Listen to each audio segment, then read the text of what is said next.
In 1843, a widow made a choice that could not be written down. Not in a will, not in a church record, not even whispered after dark. Because if the truth surfaced, it wouldn't just ruin a name. It would shatter bloodlines, erase inheritances, and turn a respected Savannah household into a scandal powerful men would kill to bury. What she did after her husband's death was hidden in plain sight, and the consequences waited patiently. For years, Savannah in the 1840s did not wake suddenly. It unfolded. Morning arrived in layers. Pale light first, then the slow creak of shutters, then footsteps on brick streets still damp from the night's breath. The city carried itself with restraint, like a woman trained never to show hunger. Everything here was measured: words, gestures, silence, especially silence. From a distance, Savannah looked orderly, almost gentle. Iron balconies curved like lace. Moss draped itself over oak branches as if even nature had learned to soften its voice.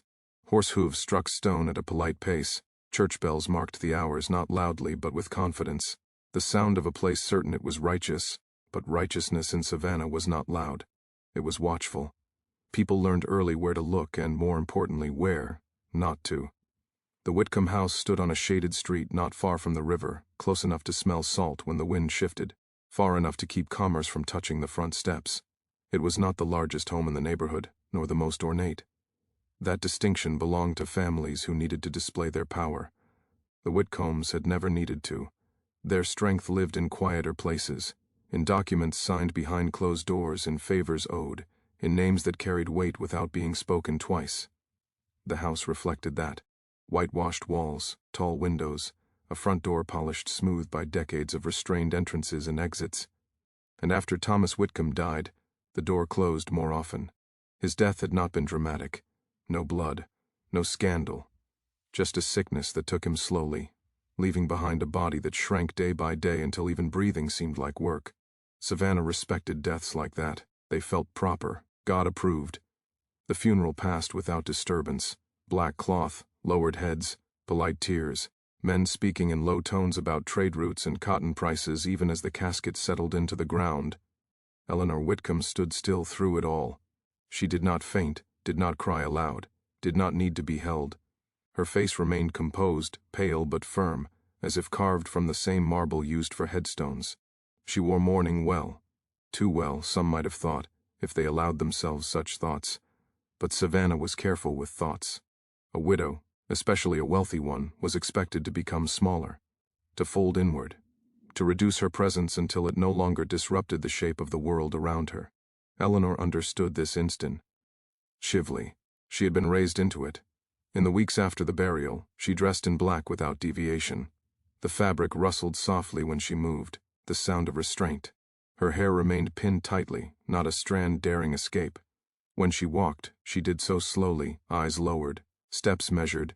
She gave Savannah exactly what it expected, which made it all the more unsettling when the house itself did not seem to shrink with her. From the outside, nothing appeared wrong. The windows opened at the usual hours. The front steps were scrubbed clean each morning. Deliveries arrived and departed on time. The garden was tended, though no one could recall seeing Eleanor there herself. Yet something about the place felt sealed. Visitors were fewer, conversations shorter.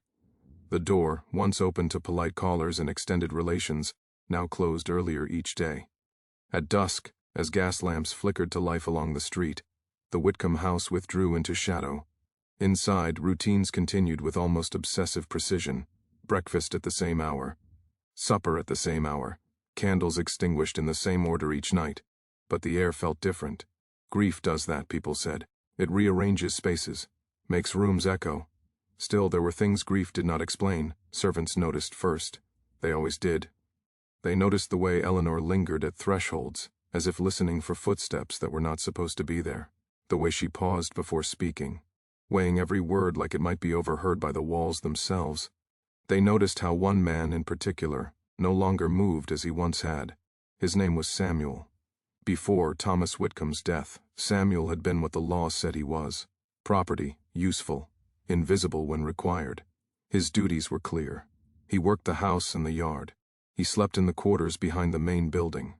He spoke when spoken to, and then, quietly, that changed. Not all at once. Savannah did not tolerate sudden shifts. But gradually, almost imperceptibly, Samuel's place in the household drifted. It began with small things. He was called inside more often, asked to handle tasks once given to others. He lingered in hallways longer than necessary, as if waiting for instruction that never came. At first, no one questioned it. Widows were allowed certain indulgences. Grief rearranged priorities. But then Samuel stopped returning to the quarters at night. No announcement marked the change, no explanation followed. It simply became known, in the way such things became known, that Samuel remained inside the house after dark. Some said he slept near the kitchen. Others whispered he had been given a small room close to the back stairs. No one was certain, and uncertainty, in Savannah, was dangerous. Samuel himself moved carefully through the house, as if aware that every step carried weight. His posture remained respectful, but there was a difference now, subtle but unmistakable. His eyes no lawn. Jared dropped immediately when Eleanor entered a room. His voice, when he spoke, was still quiet, but it no longer trembled. Eleanor watched him, not openly, never in a way that could be described.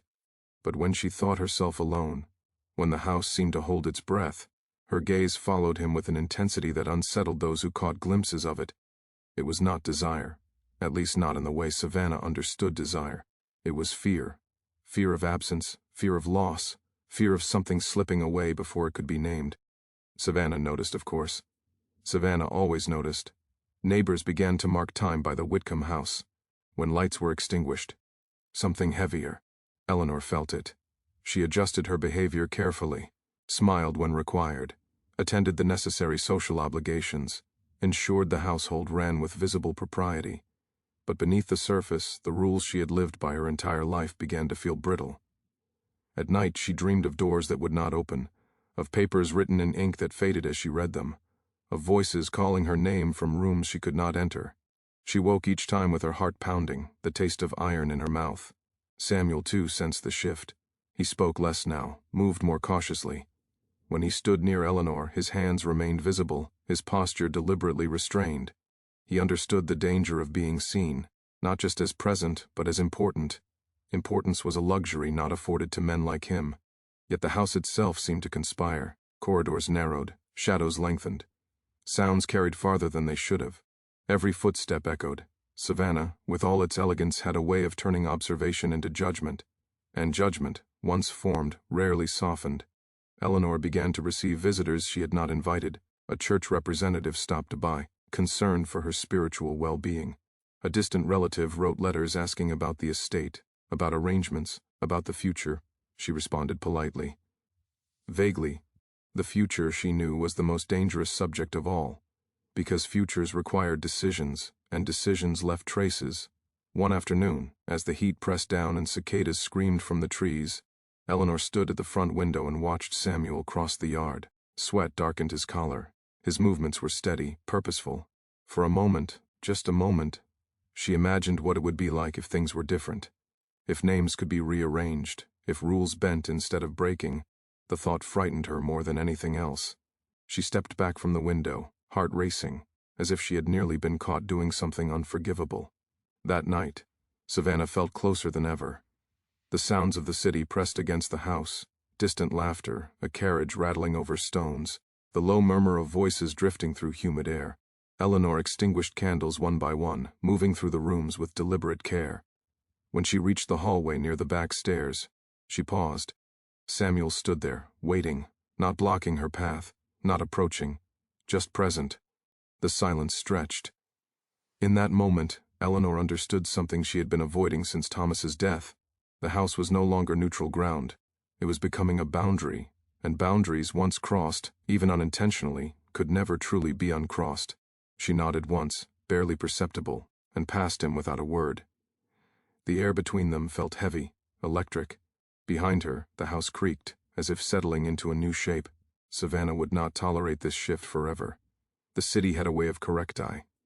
Imbalances, and somewhere, beyond Eleanor's careful control, the future was already listening. When Eleanor finally summoned a lawyer, she did not ask the question he expected, and the silence that followed would change everything.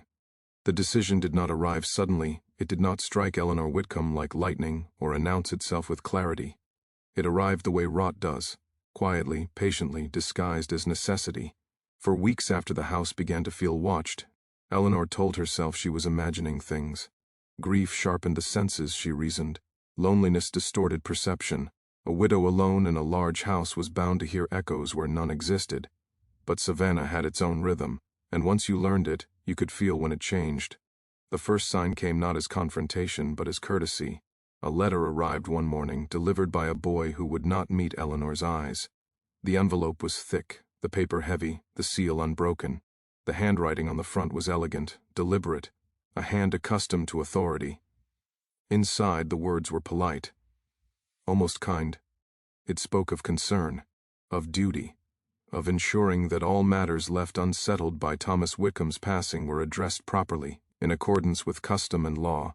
No accusation, no threat, just an offer to assist. Eleanor read it twice, then folded it carefully and placed it back into the envelope. Her fingers trembled as she did so. She hated herself for that weakness. Assistance in Savannah was never free. She burned the letter that night, watching the paper curl and blacken in the fireplace until the words were no longer legible. But even as the smoke thinned, she knew the offer would not disappear so easily. Others would follow. The house responded to her unease. Sounds seemed louder, shadows deeper. Samuel noticed it too. He had begun to sense danger in the way animals did, not through reason but through instinct. He watched Eleanor more closely now, tracking her moods, adjusting his movements accordingly. Their conversations remained minimal, but silence itself became a language. When Eleanor hesitated, Samuel paused. When she lingered near him, he stepped back, not from fear, but from understanding. Both knew that proximity once observed could not be denied. The second sign came in church. Eleanor sat in her usual pew, hands folded tightly in her lap, eyes fixed on the pulpit. The sermon that Sunday lingered on obedience, on knowing one's place within God's design. The preacher's gaze drifted briefly to where Eleanor sat. It was subtle, almost deniable, but Eleanor felt it like a blade drawn lightly across skin. After the service, the congregation moved as one, murmuring politely, exchanging restrained pleasantries. Eleanor stood, preparing to leave as she always did. A hand touched her arm. She turned to find a woman she had known for years, a woman whose smile was warm, but whose eyes held something calculating. "How are you holding up, dear?" the woman asked softly. Eleanor answered correctly. "As well as can be expected." The woman nodded, then leaned closer. "We worry about you. A house like yours, it can be difficult to manage alone." The words settled heavily between them. Eleanor smiled, thanked her for her concern, and left without looking back. By the time she returned home, her composure had cracked. She dismissed the servants early that afternoon, sending them away with curt instructions. The house fell into an uneasy quiet. Samuel remained. He always did. Eleanor paced the length of the sitting room, her footsteps sharp against the floor. Her mind raced through possibilities. Cousins, church elders, business partners, all the people who believed they had a right to concern themselves with her affairs. And then there was the matter they would never speak of directly, Samuel. His presence was no longer invisible. It was becoming conspicuous, simply by existing. Eleanor stopped pacing and turned toward him. He stood near the doorway, posture respectful, eyes attentive. He did not move unless told to. For a moment she almost spoke, almost said something reckless. Instead she dismissed him with a gesture. That night, Eleanor did not sleep. She lay awake, staring at the ceiling, listening to the slow tick of the clock in the hall. Each second felt heavier than the last. By dawn, she understood something she had resisted until now. Avoidance was no longer protection. If she did nothing, others would decide for her. The thought filled her with a cold, hollow fear. Late that morning, Eleanor sent word for a lawyer, not one of Thomas's closest associates, that would have drawn too much attention. Instead, she summoned a man known for discretion, a man who understood when not to ask questions. The meeting was arranged for the following afternoon. Samuel was the one who showed the lawyer into the house. Eleanor watched from the staircase as they exchanged greetings. The lawyer's eyes flicked briefly toward Samuel, then away. He noticed. They always did. The lawyer removed his hat, smoothed his coat, and followed Eleanor into the study. She closed the door behind them. For a moment, neither spoke. The room smelled faintly of old paper and polished wood. Dust motes drifted in the light from the window. The lawyer cleared his throat. "Mrs. Whitcomb, my condolences again on your loss." "Thank you," Eleanor replied, though the words felt distant, rehearsed. He opened his leather case, removing papers and laying them neatly on the desk. "You wish to discuss the estate?" "Yes," Eleanor said. He waited. She did not sit. Instead, she stood behind the chair, hands resting lightly on the backrest, grounding herself. She had practiced this moment in her mind countless times, refining each word, each pause. Even so, her heart hammered in her chest. "I wish to understand my options," she began carefully. "Regarding future arrangements." The lawyer nodded. "Of course. As Thomas left no direct heirs, the estate will—" "I know," Eleanor interrupted softly. The interruption startled him. Just slightly. She inhaled slowly, then continued. "I am not interested in distant relations or charitable distributions." The lawyer raised an eyebrow. "Then you intend to—" "There is a name," Eleanor said. "A single name." The lawyer paused. Silence stretched between them, thick and suffocating. He waited for her to continue. Eleanor felt sweat bead at the base of her neck. She swallowed. "Samuel," she said. The word fell into the room like a dropped glass. The lawyer did not react immediately. He simply stared at her, expression carefully neutral. But Eleanor saw the calculation behind his eyes, the rapid assessment of risk, reputation, consequence. After a long moment he spoke. "Mrs. Whitcomb," he said slowly, "perhaps you should reconsider." "I will not," Eleanor replied. Her voice was steady now. Too steady. The lawyer exhaled quietly. He closed his case. "That name cannot be written," he said. "I know," Eleanor replied. "It cannot be spoken," he continued. "I know. And yet," he said, "you speak it now." Eleanor met his gaze. "Because it must be understood," she said, "even if it cannot be recorded." The lawyer leaned back in his chair, studying her. "You are asking for something unprecedented." "I am asking for discretion," Eleanor corrected. Another pause. Finally, the lawyer nodded once. "I can advise," he said. "I cannot guarantee protection." "I understand," Eleanor said. They spoke for another hour, circling the subject without naming it directly. Words like arrangements, provisions, contingencies floated between them, deliberately vague. When the meeting ended, nothing had been signed. But something had shifted. As the lawyer left, Samuel held the door. Their eyes met briefly. The lawyer looked away first. That evening, Eleanor felt the weight of her decisions settle fully onto her shoulders. She had crossed a line, not by action but by intent. Intent was enough. From that moment on, every sound outside the house carried new meaning. Footsteps on the street, voices passing by, the clatter of a carriage slowing near the gate.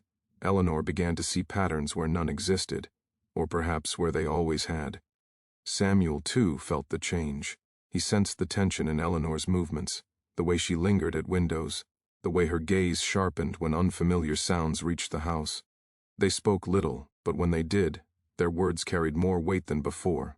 One evening, as Eleanor sat alone in the study, Samuel knocked softly. "Yes," she said. He entered, stopping a respectful distance away. "You sent for me." She nodded. For a moment she simply watched him. The candlelight cast shadows across his face, deepening the lines of his expression. He looked older somehow, more aware. "There may be changes," Eleanor said carefully. Samuel did not respond. She continued. "I do not yet know what form they will take." He inclined his head slightly. "Yes, ma'am." The simplicity of his response unsettled her. She wanted him to ask questions, to show fear, to react. Instead, he waited. Eleanor dismissed him with a gesture.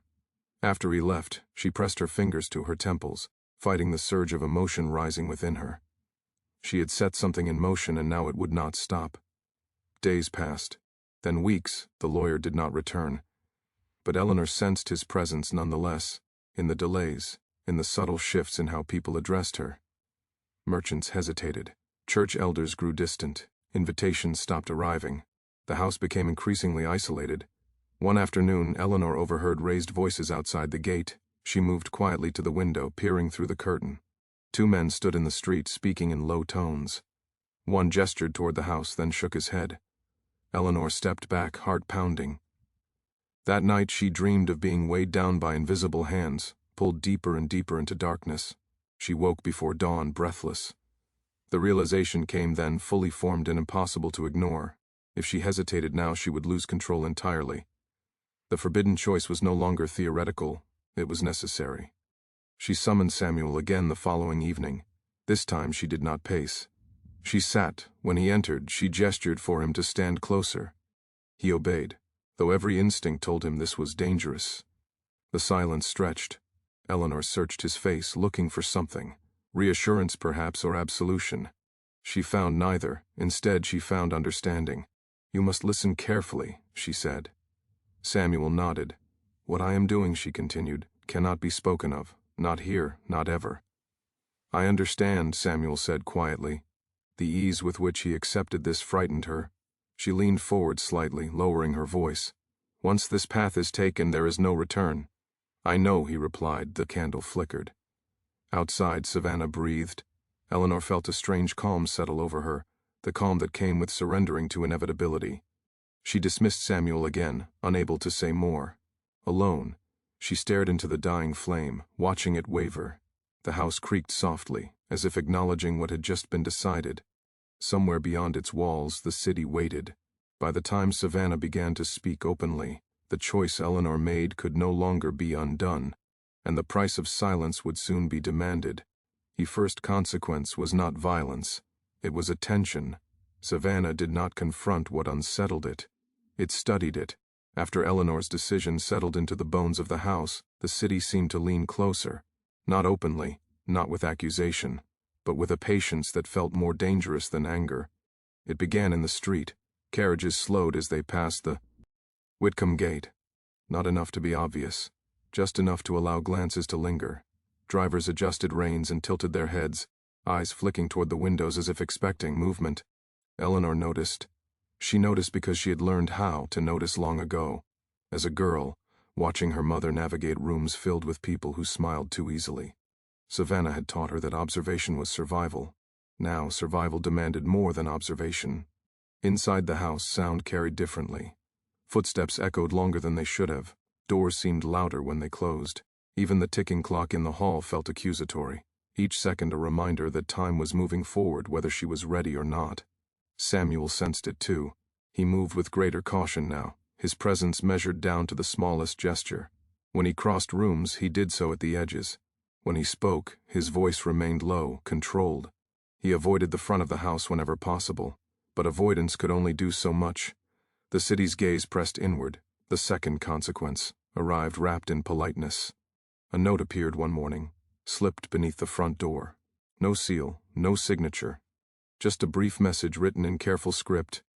"We have noticed your withdrawal. Concern grows when a household becomes closed." Eleanor read it twice, then folded it and placed it in a drawer she kept locked. Her hand trembled as she did so. Concern in Savannah was a warning. She responded by opening the house, just enough. She hosted a small afternoon gathering, inviting a few familiar faces. Nothing extravagant. Tea, biscuits, safe conversation. She dressed impeccably, spoke graciously, smiled when expected. Samuel did not appear. That absence, Eleanor realized too late, was noticed as keenly as his presence would have been. After the guests left, Eleanor stood alone in the parlor, staring at the empty cups and cooling tea. Her performance had been flawless, and yet the air felt heavier than before. Because Savannah did not want reassurance. It wanted confirmation. The third consequence was isolation. Merchants delayed deliveries. The butcher sent smaller cuts. The tailor postponed fittings. Each slight was minor, each easily dismissed. Together they formed a pattern. Eleanor felt it tightening around her like a noose pulled slowly, deliberately. She wrote letters, polite inquiries, requests framed as understanding. Responses, when they came, were brief, distant. She was being moved to the edges of respectability, not expelled but repositioned. It was a familiar tactic. Samuel watched as Eleanor grew thinner, her face more drawn. He noticed how she stood at windows longer, scanning the street with increasing urgency. One evening, as thunder rolled in the distance and the sky darkened earlier than expected, Samuel spoke without being prompted. "They are watching," he said quietly. Eleanor did not reprimand him. She did not deny it. "I know," she replied. For a moment they stood in silence, the house creaking around them. "This will not end quietly," Samuel added. Eleanor closed her eyes. "No," she agreed, "it will not." The rain began that night without warning. Heavy drops struck the roof, the sound sharp and relentless. Savannah blurred beyond the windows, street lamps glowing dimly through sheets of water. Eleanor lay awake, listening. Rain had a way of washing things clean, or exposing what lay beneath. The fourth consequence came in the form of rumor, not accusation. Not yet. Just stories. Stories Eleanor overheard in passing, delivered second-hand by servants who tried to sound unconcerned. They said the widow was unstable, that grief had unsettled her, that her household no longer followed proper order. They said the Whitcomb name had lost its footing. Eleanor knew how these stories worked. They did not need proof, they only needed repetition. Once spoken often enough, they became truth. She attempted to counter them with silence, believing that dignity would protect her. She was wrong. Silence in Savannah was interpreted as defiance. The fifth consequence was direct. One afternoon, as Eleanor returned from church, she found a man waiting in the sitting room. He had not been announced. He stood near the fireplace, hat in hand, his posture respectful but firm. Eleanor recognized him immediately, a man whose role in the city was not official, but whose influence was undeniable. "You should not be here," Eleanor said. He smiled thinly. "On the contrary, Mrs. Whitcomb, I believe this conversation is overdue." Samuel stood near the doorway, motionless. The man's eyes flicked toward him, then back to Eleanor. "Your household has attracted attention," he said. Eleanor said nothing. "Certain irregularities have been observed," he continued. "Nothing specific yet." The emphasis lingered. "I am a widow," Eleanor replied evenly. "Irregularity is to be expected." The man chuckled softly. "Not of this kind." He stepped closer, lowering his voice. "Savannah tolerates grief. It does not tolerate disruption." "And what precisely do you consider disruptive?" Eleanor asked. The man studied her for a long moment. "That depends," he said, "on whether you intend to correct it." He left shortly after, his message delivered without threat or promise. Eleanor sank into a chair once the door closed, her hands shaking. Samuel approached cautiously. "They will not stop," he said. "No," Eleanor replied. "They will not." From that day forward, the house felt compromised. Eleanor began to notice small changes she could not explain. A drawer left slightly open. A paper moved from where she had placed it. A door that seemed to stick when it hadn't before. She wondered how much of it was imagination. She wondered how much was not. Samuel took to watching the entrances more closely. He listened for unfamiliar footsteps, for voices that lingered too long. Outside the gate, one night, he heard someone moving near the back of the property. He did not investigate. He did not need to. The message was clear. The sixth consequence was fear, not the sudden kind, but the slow, corrosive kind that settled into bones and refused to leave. Eleanor found herself flinching at sounds that once meant nothing. A knock, a raised voice, a carriage stopping nearby. She began to avoid sleep, knowing what waited for her there. Dreams filled with corridors closing in, with voices whispering her name. Samuel noticed the change. He spoke less now, but when he did, his words carried urgency. "They will force a choice," he said one evening. Eleanor nodded. "They already have," she replied. The seventh consequence was pressure. Letters arrived more frequently now, some from relatives she barely remembered, others from institutions expressing concern. Each carried the same undertone. Order must be restored. Eleanor burned most of them. The smell of burning paper became familiar, comforting, but even as she destroyed evidence, she knew it did nothing to erase what others already believed. Savannah did not require proof. It required compliance. One morning, Eleanor awoke to find Samuel standing at the foot of her bed. He had never done this before. His face was pale, his expression tense. "They were here," he said. Eleanor sat up abruptly. "Who?" "Men," he replied. "Before dawn. They walked the perimeter, looked through the windows." Her heart pounded. "They did not enter," he added. "Not yet." Eleanor pressed her hand to her mouth, fighting the wave of panic rising within her. "They are testing us," she whispered. Samuel nodded. "Yes." That day, Eleanor made a decision, not the forbidden one, but a necessary one. She reduced the household further, dismissed more servants, closed off additional rooms. The house became quieter, darker, more defensible. The eighth consequence was loneliness. True loneliness. The kind that settled in even when another person stood nearby. Eleanor and Samuel existed in parallel now. bound by circumstance but separated by roles that could not be erased. They spoke when necessary, avoided each other when possible, not from fear of intimacy, but from fear of consequence. Every interaction felt like a potential witness. Savannah had a way of turning walls into ears. Time stretched, days bled into one another. The city did not strike. It waited. Eleanor knew what that meant. She had seen it before. In other families, other scandals whispered about behind closed doors. The waiting was meant to exhaust, to weaken, to force submission. The ninth consequence arrived without warning. A notice was posted publicly, near the church. It announced a review of estate holdings, a routine measure, framed as administrative. But Eleanor knew better. They were circling. She attended the review, dressed impeccably, her demeanor composed. Samuel did not accom. Penny her. The men present asked polite questions, smiled reassuringly, but their eyes lingered on documents longer than necessary. They asked about succession. Eleanor answered carefully. Each word felt like walking a tightrope. When the meeting ended, she returned home drained, her composure barely intact. Samuel met her at the door. "They will return," he said. "Yes," Eleanor replied, "they will." The 10th consequence was inevitability. Eleanor felt it settling over her like a shadow she could no longer outrun. She had delayed, deflected, concealed. But Savannah was relentless. The house, once a refuge, now felt like a trap. Every night, Eleanor listened to the city breathe, waiting for the sound she knew would come eventually.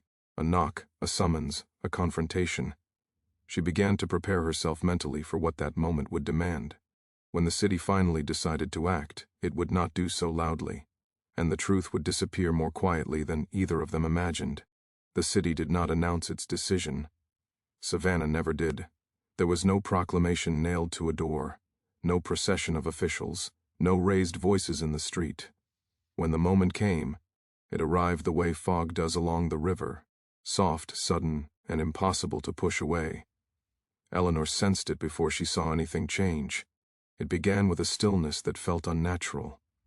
The usual sounds of the morning, carts rattling over brick, distant voices, the cry of gulls, seemed muted, as if the city itself had chosen to speak in whispers. She stood at the front window just after dawn, her breath clouding the glass. The street looked ordinary. Too ordinary. That was how Savannah worked. It hid its intentions behind familiarity. Samuel moved quietly behind her, careful not to disturb the moment. He had been awake since before first light, listening, waiting. The house felt alert, like an animal aware of danger but unsure where it would strike. "They will come today," Eleanor said without turning. Samuel did not ask how she knew. He trusted her instincts now. They had been honed by weeks of pressure, sharpened by isolation. "Yes," he replied softly. "I feel it too." They did not speak again for some time. The hours passed slowly, stretched thin by anticipation. Eleanor forced herself to eat a small breakfast, though each bite felt heavy in her mouth. Samuel checked the doors, the windows, the gate. Small rituals meant to impose control where none truly existed. By midday, the heat pressed down on the house, thick and suffocating. Sweat gathered at Eleanor's temples, dampened the collar of her dress. She changed clothes, choosing black again, though she could not say why. Habit, perhaps, or instinct. Black made one invisible, or so she hoped. The knock came in the early afternoon, not loud, not forceful, just firm enough to demand attention. Samuel froze mid-step. Eleanor closed her eyes briefly, then opened them, her expression settling into sea. "Let them in," she said. The door opened to reveal 3 men. They dressed plainly, respectably, no uniforms, no insignia, nothing to suggest authority, and everything to confirm it. They removed their hats as they entered, a gesture of courtesy that felt rehearsed. Their eyes moved quickly, taking in the room, the furniture, the layout of the house. One of them spoke first. "Mrs. Whitcomb." "Gentlemen," Eleanor replied. "We appreciate your cooperation," he said. She nodded. "To what do I owe this visit?" The man smiled faintly. "Merely a matter of clarification." Clarification. Savannah's favorite word. They asked her to sit. She did. Samuel remained standing near the doorway. No one acknowledged him directly, but Eleanor noticed the way their eyes flicked toward him, measuring, cataloging. The questions began gently. How had Eleanor been managing since her husband's death? Had she experienced any difficulties with the estate? Was there anything she wished to disclose? Any concerns she felt had gone unheard? Eleanor answered carefully. politely, vaguely. Each response felt like stepping through a minefield. The men listened without interrupting, nodding occasionally, their expressions unreadable. Then one of them leaned forward slightly. "There have been inconsistencies," he said. Eleanor met his gaze. "Inconsistencies?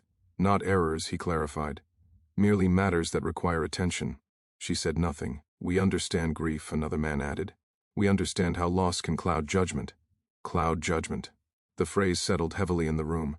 Eleanor felt a flicker of anger rise within her, sharp, dangerous. She pushed it down. "My judgment is clear," she said evenly. The men exchanged glances. "We hope so," the first replied. They asked to review certain documents. Eleanor provided what she could. They examined papers carefully, murmuring among themselves in low tones. Samuel watched from the doorway, his body tense, every muscle alert. He knew this was not an interrogation. It was an evaluation. After what felt like hours, the men gathered their things. "We will be in touch," the first said, replacing his hat. "Of course," Eleanor replied. They left as quietly as they had arrived. The door closed behind them with a soft, final sound. For several long seconds, neither Eleanor nor Samuel moved. Then Eleanor exhaled, a slow, shaking breath she had been holding for far too long. "That was not the end," Samuel said. "No," Eleanor replied. "That was the beginning." From that day forward, the house entered a new phase of waiting. It was a different kind of waiting now. Heavier, more oppressive. The kind that came after a verdict had already been reached but not yet delivered.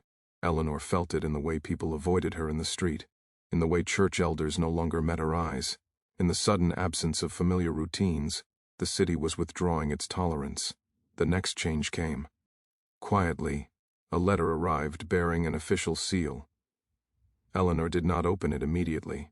She placed it on the table and stared at it for a long time, tracing the outline of the seal with her eyes.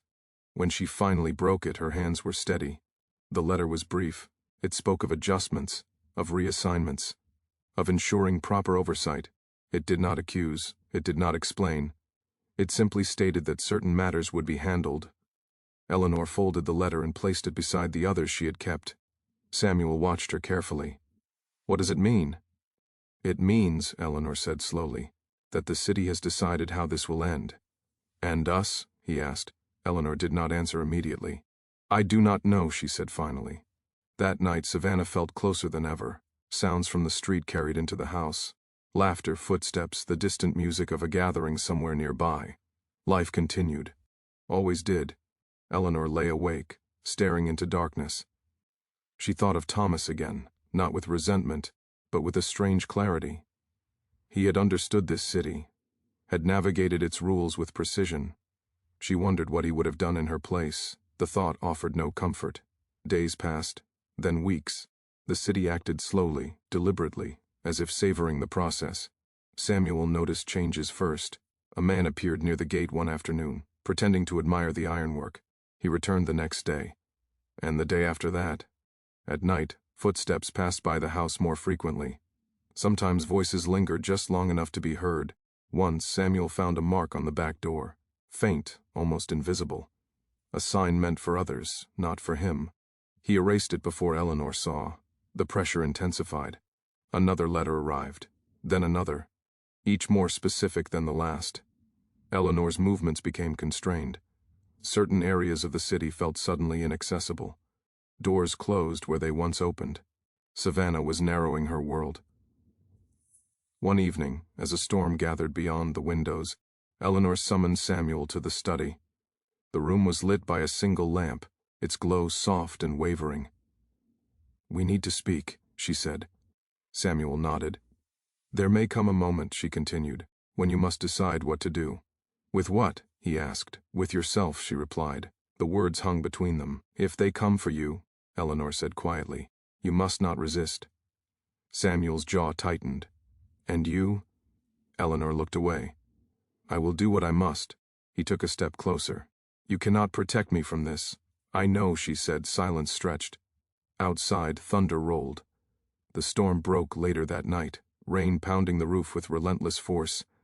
The house groaned under its weight, as if straining against something unseen. Eleanor woke just before dawn to a sound she recognized immediately. Voices, low, controlled. She rose from bed, pulling on her robe, heart racing. Samuel was already awake. "They're here," he said. "Aid." She nodded. This time, there were more of them. They did not knock. They entered as if they belonged there. Eleanor descended the stairs slowly, her movements deliberate, dignified. The men waited in the sitting room, their expressions neutral. One stepped forward. "Mrs. Whitcomb," he said, "we need you to answer some questions." "Of course," she replied. Samuel moved instinctively toward her.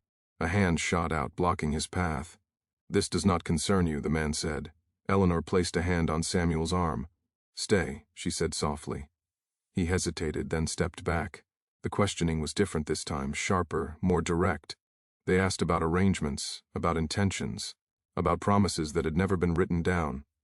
Eleanor answered carefully, aware that each word might be her last defense. At some point, one of the men turned towards Samuel. "Leave us," he said. Samuel looked to Eleanor. She nodded once. Reluctantly, he obeyed. The door closed behind him. The silence that followed was suffocating. Eleanor stood alone before them now, her composure fraying at the edges. "We have been patient," one man said. He knight. Footsteps sounded on the stairs. He did not rise. He did not follow. He understood then what the city had decided. The days that followed blurred together. Records changed. Names disappeared from certain documents. The Whitcomb estate adjusted itself smoothly, efficiently, too efficiently. Eleanor withdrew completely from public life. Some said she was ill. Others said she was leaving. No one knew for certain. And Samuel? Some claimed he was reassigned. Others whispered he vanished. The truth, whatever it was, never surfaced. Savannah returned to its routines. The Whitcomb house stood quietly on its shaded street, windows closed, its secrets sealed behind whitewashed walls.